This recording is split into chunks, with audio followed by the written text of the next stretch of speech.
Hello दोस्तों, आप सभी का जीतू लर्निंग क्लासेज में स्वागत है। आज हम लोग हिंदी से वर्ण के बारे में हम लोग जानेंगे कि वर्ण किसे कहते हैं और वर्ण से संबंधित जितने भी प्रश्न हैं उन सभी को हल करने का प्रयास करेंगे। इसमें तो हम लोग जानेंगे और यह जो है बहुत ही महत्वपूर्ण है, लेकिन हम लोग अपनी मातृभाषा समझ करके अधिकांशतः हम लोग कोशिश करते हैं कि चलो हिंदी की मतलब बच्चे जहां तहां ज्यादातर मैथ, फिजिक्स, केमिस्ट्री, साइंस की ओर ज्यादा ध्यान देते हैं, लेकिन हिंदी की ओर ध्यान नहीं देते हैं। लेकिन हिंदी बहुत महत्वपूर्ण है।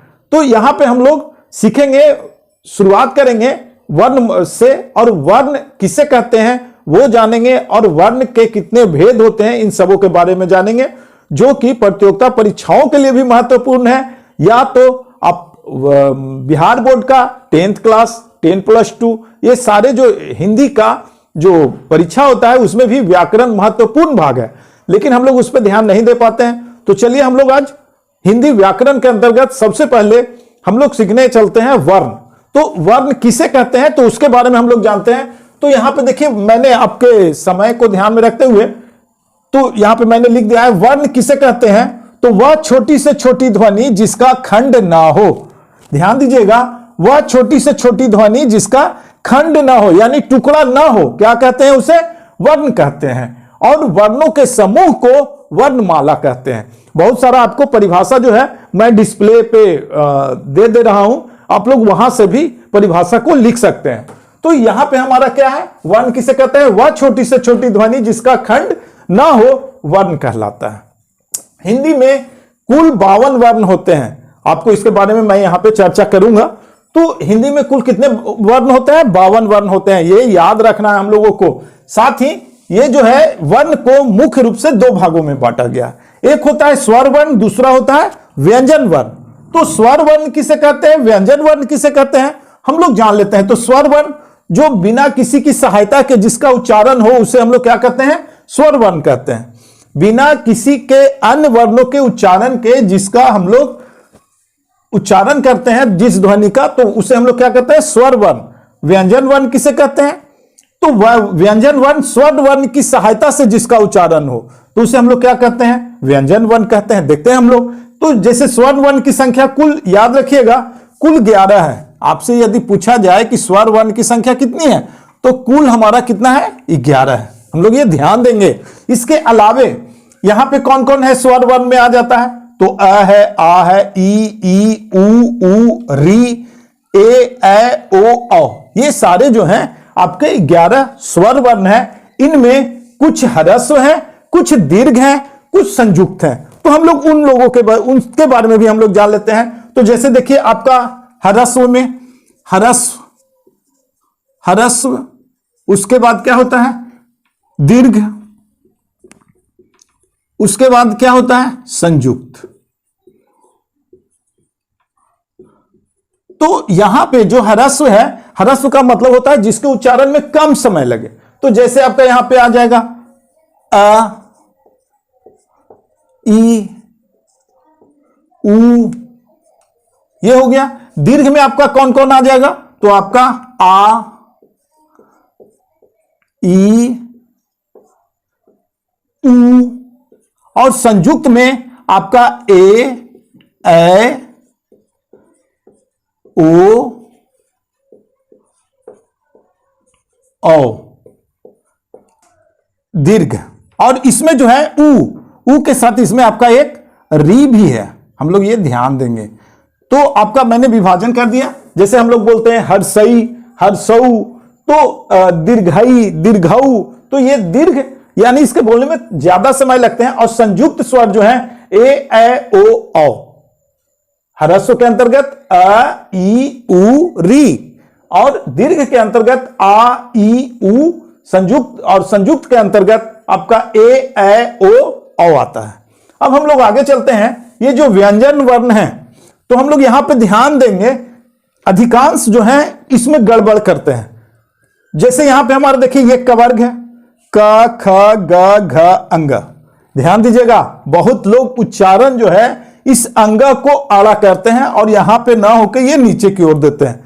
तो ये ध्यान देना है। और ख देखिए इस तरह से लिखना चाहिए, कोशिश करनी चाहिए कि हमें इस तरह से ये ख को कुछ लोग इस तरह से लिखते हैं, ऐसे लिखते हैं। अब आप ही बताइए क्या ये सही है? अब यहां पे मैंने ये जोड़ दिया मान लिया जाए, अब बताइए इसे क्या पढ़िएगा, खाना की रवाना? तो यही चीज है, हम लोग ये ध्यान देंगे। बहुत हिंदी धीरे धीरे है जो उसमें अशुद्धता बढ़ती जा रही है, और ये हम लोग का कर्तव्य है कि कम से कम आने वाली पीढ़ी को इस पे ध्यान देना चाहिए। जैसे क ख ग घ अंग, अंगा, च छ ज झ इया, ट ठ ड ढ न, त थ द ध न, प फ ब भ म य र ल व, तालव्य स यानी जिसका उच्चारण तालु से हो, मूर्धन्य स यानी मूर्धा से स हो, फिर दंत्य स, ह छ त्र ज्ञ। अब इसे हम लोग बांट देंगे। ये कवर्ग जो है, हम लोग अब इसके बारे में जान लेते हैं। तो जो ये कवर्ग है, तो कवर्ग का उच्चारण स्थान कहां? तो कवर्ग याद रखेंगे, कवर्ग का उच्चारण स्थान जो होता है वो कंठ होता है। हम लोग ये भी जान लेंगे कि जितने भी ये सारे कवर्ग हैं, इन कवर्गों का उच्चारण स्थान कहां है? तो आपका कंठ है। उसके बाद आपका आ जाता है चवर्ग। चवर्ग का मतलब च छ ज झ इय, इन सारों का उच्चारण स्थान आपका तालु होता है। हम लोग ये ध्यान देंगे, इसका उच्चारण स्थान कहां है? तो तालु।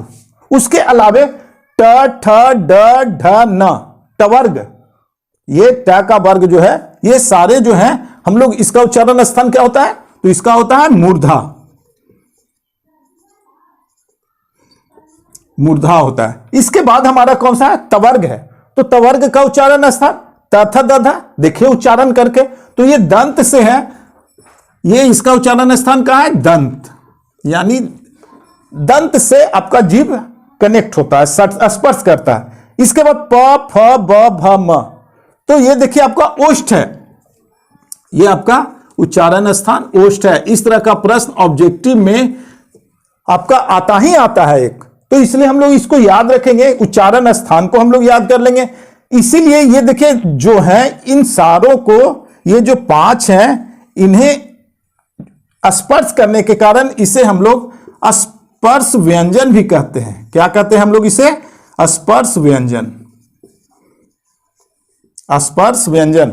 यानी कि आपका यहां पे ध्यान दीजिएगा, ये जो स्पर्श व्यंजन है, यानी कि जो उच्चारण स्थान के आधार पे इसका जो किया गया है, इसे हम लोग क्या कहते हैं? स्पर्श व्यंजन। इसके अलावे जैसे आपका जितना भी स्वर है, इस पे देखिए स्पर्श नहीं करता है आपके जीभ से, दंत से, तो और उसके अलावे यर लव है, तो इन लोगों को इसी स्पर्श नहीं करने के कारण इसे अर्ध स्वर कहा जाता है, अर्ध स्वर कहा जाता है। ठीक है, यर लव जो होता है, इसे हम लोग क्या कहते हैं? अर्ध स्वर। क्यों कहते हैं हम लोग अर्ध स्वर? क्योंकि इसमें पूर्ण स्पर्श नहीं होता, हल्का फुल्का स्पर्श होता है, इसलिए इसे कहा गया अर्ध स्वर। ठीक है, अब हम लोग अब इनके बारे में और भी कुछ जानते हैं कि आपका जैसे यहां पे है, 1 मिनट, स्पर्श व्यंजन तो हम लोग जान लिए, आप लोग स्क्रीनशॉट भी ले सकते हैं यहां पे। तो अब यहां पे हमारा जो है, इनमें कुछ और भी हम लोग जान लेते हैं कि यहां पे और हमें उच्चारण स्थान मैंने बता दिया। अब इसके अलावे यहां पे हम लोगों को और किन किन चीजों के वर्ण में हम लोग को जानने की आवश्यकता है। तो एक चीज ध्यान दीजिएगा, ये तो आपका कवर्ग हो गया, पवर्ग हो, चवर्ग हो गया, टवर्ग हो गया, तवर्ग हो गया, पवर्ग हो गया। अब यरलव ये क्या है? तो यरलव जो है अंतस्थ व्यंजन है। ध्यान दीजिएगा, ये क्या है? अंतस्थ, अंतस्थ व्यंजन कहा जाता है इसे। हम लोग ध्यान देंगे कि यरलव जो है ये किसके अंतर्गत आ जाता है? तो अंतस्थ व्यंजन के अंतर्गत आ जाता है। उसी प्रकार आपका तलव्य स, मूर्धन्य स, दंत स और ह, इसे हम लोग क्या कहते हैं? ऊष्म व्यंजन। क्या बोलते हैं हम लोग? ऊष्म। हम लोग ये भी याद रखेंगे, ऊष्म व्यंजन। और उसके बाद जो हमारा 4 है संयुक्त व्यंजन। संयुक्त व्यंजन जो है, इसके अंतर्गत आपका संयुक्त व्यंजन, तो संयुक्त व्यंजन की संख्या कितनी है? तो याद रखेंगे 4। तो छ, त्र, ज्ञ, इसके अलावा जो है ये जो श्री का स्र होता है ये है, ठीक है। अब यहां पे जो है छत्रज्ञ, हम लोग ये भी याद रखेंगे कि आखिर छ जो है किन किन वर्णों के मिलने से बना है। तो यह जो है आपको बना है क हलंत प्लस मूर्धन्य श, ठीक है। छ किन किन शब्द वर्णों से बना है, तो क हलंत मूर्धन्य स। त्र है तो त्र किससे बना है, तो त्र आपका त हलंत प्लस र, ये दोनों के मेल से आपका त्र बना है। इसके अलावे आपका ज्ञा है, तो ज्ञा किससे बना है, तो ज हलंत जोड़ इया, ठीक है। हम लोग इसे ध्यान देंगे कि आपका ज्ञा किससे बना है, ज हलंत प्लस इया। और स्र जो है ये किससे बना है, तो तालब श हलंत प्लस र से। ये हम लोग ध्यान देंगे कि ये जितने भी संयुक्त व्यंजन हैं किन किन वर्णों के मेल से बना है। ये देखिए, ये जो हलंत है इसका मतलब हुआ, हम लोग कह सकते हैं इसे हल बोलते हैं, अंत में लगता है इसलिए इसे हलंत हम लोग बोलते हैं।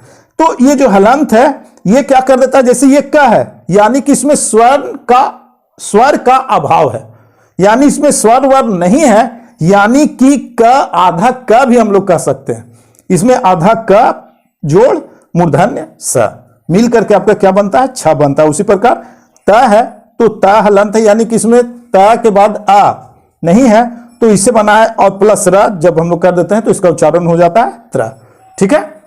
अब हम लोग ये जानेंगे जरूर, ये याद रखना है, अंतस्थ व्यंजन की कितनी संख्या है, तो 4 है। कौन कौन है, य र ल व। उष्म व्यंजन के अंतर्गत तालब श, मूर्धन्य स, दंती स, ह, ये उष्म व्यंजन है। संयुक्त व्यंजन के अंतर्गत छ त्र ज्ञ श्र। अब यहां पे आता है, हम लोग ये ध्यान दे रहे हैं कि क ख ग घ अंग, ये आड़ा कहां गया, जो हम लोग क ख ग घ आड़ा भी पढ़ते हैं। आज के डेट में बहुत सारे लोग हैं जो क ख ग घ आड़ा कहते हैं। अरे भाई आड़ा कैसे होता है, थोड़ा सा वो भी हम लोग देख लेते हैं। तो आपका आड़ा, और ये देखिए आड़ा ऐसे ही होता है ना, और एक और होता है ढा के नीचे जब बिंदु दे देते हैं। अब ये क्या है आप बताइए, तो आड़ा मान लिया जाए। तो ये जो है ये दोनों को क्या कहा जाता है, तो ये दोनों जो है वो है द्विगुण व्यंजन, द्विगुण व्यंजन है। कौन कौन, आड़ा और आढ़ा। इसके अलावे आपका एक और होता है अनुस्वर, जिसे हम लोग अंग बोलते हैं। ये अनुस्वार जो है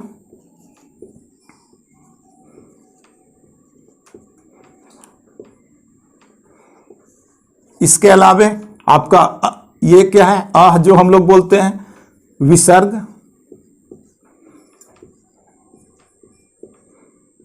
ये जब हम लोग आई बोलते हैं तो ओ और के बाद अंग अह बोलते हैं, तो ये अनुस्वार जो हो गया, और इसके बाद विसर्ग। अब आप इसे गिन कर देखें कि टोटल 52 होते हैं कि नहीं। तो जैसे यहां पे 11 ये हो गया, 5 10 15 20 25 4 29 4 33 और 4 37 2 39 और 2 41 और 11 52। ये इस तरह से कुल मिला के आपका 52 वर्ण होते हैं। अब हम लोग इसमें और भी कुछ जानेंगे, तो ये आप ध्यान दीजिएगा। आज के बाद आप कभी नहीं बोलिएगा क ख ग घ अड़, क्या होता है क ख ग घ अंग, और इस ख पे भी हम लोग ध्यान देंगे। तो चलिए हम लोग आगे देखते हैं। अब हम लोग जानते हैं वर्ण में अल्प प्राण और महाप्राण। हम लोग थोड़ा अल्प प्राण और महाप्राण के बारे में भी जान लेते हैं। तो आसानी से सीखना है या थोड़ा सा कठिन से सीखना है, रटना है या याद करना है, आप लोग बताइए। वीडियो यदि अच्छा लग रहा हो तो कृपया लाइक करें, और साथ ही यदि शेयर करना चाहते हैं तो शेयर भी करें, कमेंट में भी अपनी राय अवश्य दें। तो चलिए देखते हैं। तो यहां पे देखिए, यहां पे अब हम लोग अल्प प्राण और महाप्राण सीख लेते हैं। देखिए बहुत छोटा छोटा चीज है, लेकिन हम लोग क्या करते हैं कि ध्यान नहीं दे पाते हैं उस पर, और सोचते हैं कि हिंदी है, ये तो बहुत ही आसान विषय है। लेकिन यदि ईमानदारी से हिंदी में यदि आपको जांच किया जाए तो हिंदी में बहुत आप देखिएगा कि बहुत चीज की जानकारी नहीं है। मैं अभी वर्ण ही बता रहा हूं। यहां पे आपको अल्प प्राण और महाप्राण होता है, तो अल्प प्राण कैसे और महाप्राण कैसे, थोड़ा सा हम लोग उसके बारे में जान लेते हैं। तो अल्प प्राण कौन सा होता है, तो जैसे देखिए यहां पे चलते हैं तो देखिए ये 3 भाग में बटा हुआ है। ये देखिए हम लोग चलते हैं, पवर्ग तक ही रहना है, तो ये आपका हो गया, ये आपका हो गया, ये आपका हो गया, ये हो गया। मैं यहां पे आ और म लिख रहा हूं, तो आप समझिएगा आ से हो गया अल्प प्राण, म से हो गया महाप्राण। यहां पे मैं बुंदा दे रहा हूं ताकि आप समझें। अ से अल्प प्राण, म से महाप्राण, फिर उसी प्रकार देखिए अल्प प्राण महाप्राण, फिर ये आपका हो गया अल्प प्राण, फिर आपका ये हो गया महाप्राण, फिर ये भी क्या हो जाएगा अल्प प्राण। ठीक है, अल्प प्राण महाप्राण, अल्प प्राण महाप्राण, अल्प प्राण। यानी इससे यदि आपसे कोई पूछे तो अब यहां तक तो आप बता दीजिएगा कि कौन सा अल्प है और कौन सा महा है।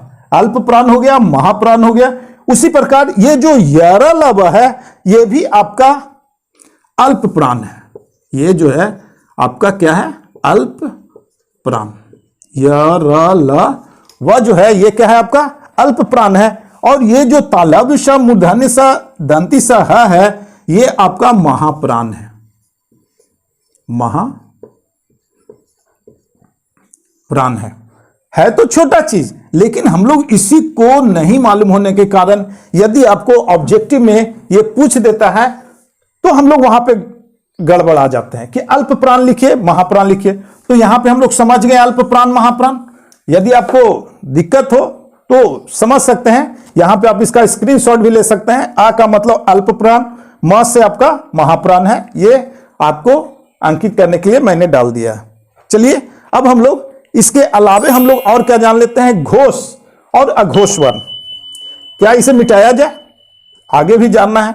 तो चलिए अब हम लोग एक चीज और जान लेते हैं, घोष वर्ण और अघोष वर्ण।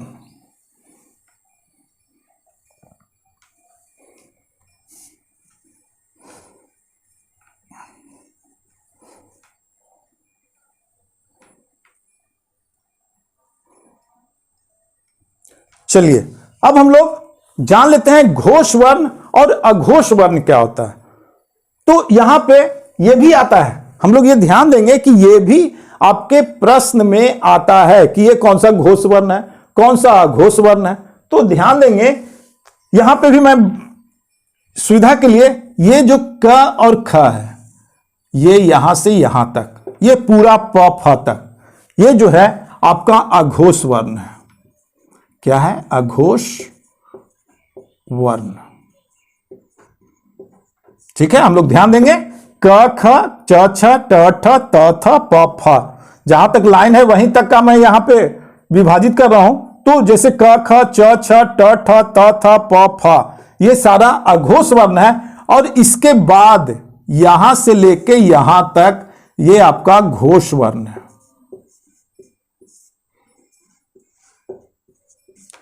एक दो बार वीडियो देखिएगा आपको याद हो जाएगा, ज्यादा आपको इसमें याद करने की आवश्यकता नहीं है। तो अघोष वर्ण का क्या हो गया, क से लेके ख तक। हो सकता है यहां पे आप मिस्टेक कर जाए, 1 मिनट। ये जो है आपका यहां से लेके ये क ख ये पूरा ये आपका घोष अघोष वर्ण हो गया। और घोष वर्ण के अंतर्गत ग घ घ अंग। इसके अलावे ये जो आपका तालव्य स मूर्धन्य स और दंत स है, हा नहीं है, याद रखिएगा हा को। ये तालव्य स मूर्धन्य स और दंत स ये जो है ये भी आपका अघोष वर्ण है। अघोष वर्ण यहां ध्यान दीजिएगा क ख च छ ये साथी तालव्य स मूर्धन्य स दंत स ये क्या है अघोष वर्ण है। और इसके अलावे ये जो यरलव है ये आपका घोष वर्ण है।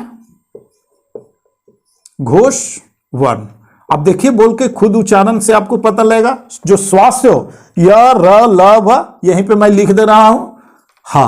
और इसके अलावे जितने भी स्वर वर्ण हैं ये सारे आपके क्या में आ जाएंगे, घोष वर्ण में आ जाएंगे। यहां पे लिख दे रहा हूं मैं ये क्या में आ जाएंगे? घोष वर्ण। तो यानी कि हमारा घोष वर्ण में कौन कौन? पूरा जितना भी स्वर वर्ण है, इसके अलावा ये जो ग घ अंग ये पूरा हो गया, य र ल व ह वाला हो गया, ये सारा जो है आपका घोष वर्ण के अंतर्गत होगा। और अघोष के अंतर्गत आपका तलव्य स, मूर्धन्य स और दंत स, ये सारा अघोष में आ जाएगा। अब हम लोग यहां पे लगभग सारे चीजों की वर्ण के अंतर्गत मैंने प्रयास किया है कि आप पूरे इसके बारे में जानकारी ले लें। यदि वीडियो अच्छा आपको लग रहा हो तो कृपया लाइक करें, यदि किन्हीं की इसकी आवश्यकता हो तो कृपया शेयर भी करें। इस तरह का वीडियो पाने के लिए कृपया चैनल को सब्सक्राइब अवश्य करें। हम लोग फिर मिलेंगे अगले वीडियो में। जय हिंद, जय भारत, धन्यवाद।